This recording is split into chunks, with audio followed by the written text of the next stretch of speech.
Your camera and controller settings can make all the difference in Eafc. So today, I'm going to show you what settings a pro uses. Let's start with camera settings. These are the ones that determine how you view the game, and there's so many different ways of doing this, but I'm here to tell you that I think tele-broadcast is the best. So I go tele-broadcast, and I go on custom camera settings, and you can adjust the height and zoom. So 10 and 10 is the basic setting for every single one. If you move both to 10, it will look like that. For me, I go higher, because it means less swing, and then I zoom out a little bit more as well, because I find on tele-broadcast, if you keep it just 10-10, the game like swings a little bit left to right. Once I adjust the settings 16 and 4, it's a bit more zoomed out. The reason I go tele-broadcast is because I still think you can see the dribbling, the close touches, the small movements that you need to see in a game.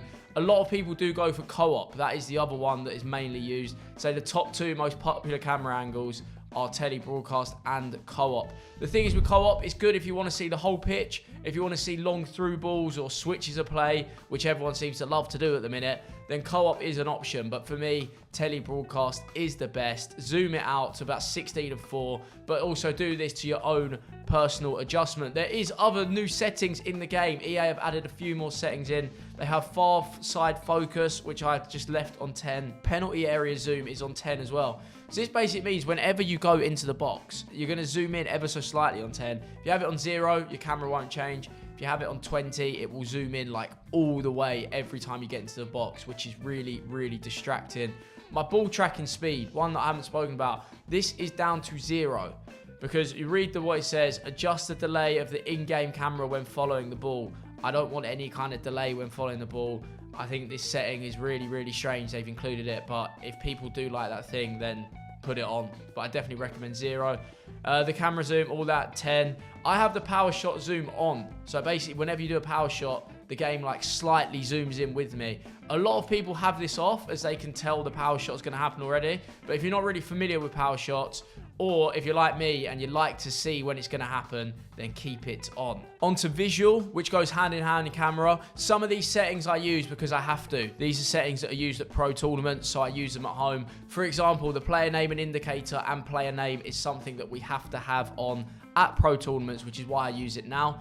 Player indicator size. This is just basically the size of the big arrow on your head. Some people go large if you're struggling to see. Don't see many people go small. I just use default. That is all personal preference. There's no like meta thing there or no like pro way of doing it. Player indicator fade is off. The play styles overhead indicators is off, and there is a big reason for this. People started saying at the start of the game that having this on can cause some kind of lag or delay. It basically shows if a player's play style is being used at that moment in time. So if you're with Mbappe and he's got quick step, it's going to show it and highlight it on his head. I do not want that. I know what my guys' play styles are, and if it is going to cause delay, then I definitely don't want it. My next player switch indicator is off. So basically, this is going to show who you're going to switch to next when you have it on. But I have it off because sometimes I struggle to tell the difference between my actual player I'm controlling and the player I would control if I press L1. I don't like that. I don't like it because my eyes can't stay focused, and when I have two indicators, I do get confused. So I have it off, but some people do like to have it on if you want to see who your next switch is to. So it is personal preference, but for me, there's too many indicators on the screen. Sometimes I think the guy that is my next indicator is who I'm actually controlling, and then it all gets way too confusing. Hold to skip off. I don't like that function for some reason. Time and score display on. Score clock drop down off. This is because it appears under your score clock every now and then. Really, really annoying and covers the screen. I would have this off. Precision pass visuals on and on. This is a new setting for any of you that use R1 when you do like a triangle pass or shooting, the precision stuff. You can have that on so it'll show you when you're doing it. This is a big one, the radar, something I always talk about. I keep mine on red versus green because when EA inevitably give you a kit clash, they're going to change the radar if you don't already have it preset. So I have mine red versus green. No matter what, I know I'm red. I know my opponent is green. They're the two colors that stand out most for me. If you haven't picked up on this video already, I struggle with colors sometimes when I'm playing the game. So red versus green is very helpful. Online indicators fade. And then this is about net tension. This is all personal preference. I just like to have a net that looks pretty cool. So we go tight, we go rectangle, and we go hexagon there as well. These don't matter too much. Connection monitoring off. I basically don't have it on for if anything comes up. Like if the game's lagging, I just get a little sign every now and then when it comes on. Input overlay off, and hypermotion insight overlays as well. There was way too much going on my screen at the start of this game. I feel like we all got Eafc and thought, what is going on? Every time there's a goal kick or a stop and play, you'd have like 10 different match facts come up at once. I'm not here for Monday Night Football. I'm here to play Eafc, so I don't want that on either. And player performance widget is on, but I don't really play career mode. And I sometimes play clubs, so that's not really that important. Gameplay settings is where EA have changed the most things this year. I feel like they made a whole load of changes to this, so there is a lot to unpack. Let's start with the preset, which is on competitive. This has to be on for pro games. I'm sure it has to be on in Foot Champs and Rivals now as well. So competitive for that. My shot assistance is on assisted. I have tried with precision. You'll see here precision. I've tried with this and I didn't like it because, do you know what it is? You always have to aim absolutely perfectly. And I feel like you're going to autopilot sometimes and not do that. So assisted has worked well for me. If you are a high level player and you fancy it, precision is an option. I would not recommend manual because manual is way too difficult. So assisted is for there. Time finishing on. Timed finishing is very, very important in this game, and I would recommend you learn it. I will show you the arts of time finishing in a pro tips tutorial that's coming soon, but for now, I think you should have it on. You should be practicing with it. If you really struggle to green, or you find it annoying, or you don't have any interest in learning, then just turn it off so it doesn't get in your way, but I would recommend most people play with it on. On to passing, we have through pass assistance on semi, lob through pass on semi, ground and cross on assistance, lob pass on assistance. Pass receiver lock is on late. I've always had this on late and I'm not changing it. So it says the pass receiver is locked as late as possible around the same time when the ball is kicked. I don't want it to be too early with the animation start or when you're powering up your pass. I just want it late on. Precision pass sensitivity on normal. Don't really use that, so it's not really a big thing for me. On to defending, where myself, I've changed quite a few things this year to try and adapt to my gameplay and try and change a few things.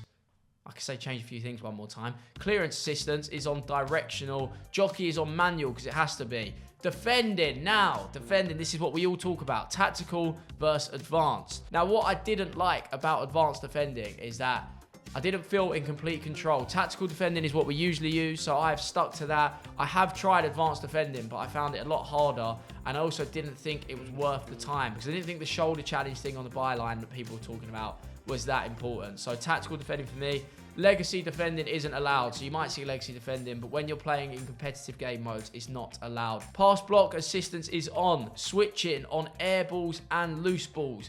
Some people have this always manual. So the thing with air balls and loose balls is that the game will switch for me. If a cross quickly goes to the back post, it will switch to my left back in quick time.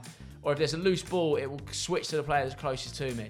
That's the way I like it personally. I don't want to always manually switch because I know switching is, to be honest, pretty broken with you in this game.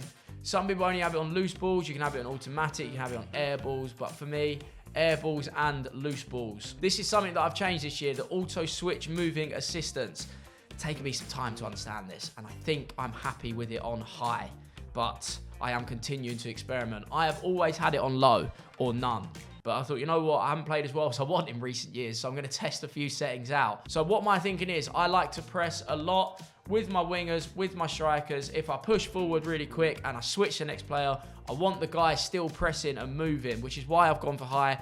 I notice a lot of people go low or none for this, so maybe don't take my word for gospel. You can try it as high if you want, but a low and none is what most people use. I am just testing high, and I've been enjoying it so far at this game. It has helped me. Right stick switching stays on classic. Right stick switching reference is on player relative. Don't use ball relative, please. Just stick to player relative. Right stick switching. This is a big one coming to the game this year. The more your sensitivity, the more your game respects your input. That's what it says. Now, what I've noticed with this, when it's high, I did not like it. It said respect my input, but it was flying around right stick switching me to anyone. And, you know, some people say it's my input. I think switching is just broken in general. So I've kept it on 2, and I've noticed that I'm usually right stick switching to whoever I want. You have to just put the direction where you want on the right stick. L1 switching, next player switching, I've got it on closest to ball, because whenever I L1 switch, it's because I want the guy closest to the ball. If I right stick switch, it's because I'm choosing myself. If I'm pressing L1 quickly, I want the guy who's closest to the ball. So that stays on. That is a change because usually it was on classic where the best player is determined by various factors. I just want it closest to the ball. Player lock is on. I use player lock quite a lot. Icon switching is off. I don't like icon switching at all. Whenever I move my goalkeeper, it always does icon switching. Really annoying. Dribbling. Orbit dribbling is on, but I don't ever touch it. L1 and L2 and then move the left stick. I don't touch it. To be honest, I could probably have it off. Goalkeeper assistance on assisted. My analog sprint is on. So this basically determines the further you hold R2 down, the faster your player runs. This is important because if you want your player to run at 100%, then you hold it all the way down. But if you want him running at 50%, then you hold it halfway down. The reason I've changed this is to help with my jockeying, because when jockeying, you're holding R2 and L2. Now, what I'm trying to learn is to hold R2 halfway down so I can kind of like jockey. Because I realized I was either sprinting at 100% or I wasn't sprinting at all. And that gap left a lot of spaces in my defense because the way I was running around was like a madman. So I would recommend having analog sprint on and then holding R2 when jockeying at like 30 to 60%. And not completely all the way down, because otherwise you'll sprint too much, you won't be able to change direction quickly, and then you'll be in trouble. Something to experiment with. I'm enjoying doing that at the minute. I would recommend it. Trigger effect off, user vibration feedback off as well. We don't want any vibrations in this game. No, thank you. They are my camera and controller settings. If you want to keep getting better at this game, make sure you click here.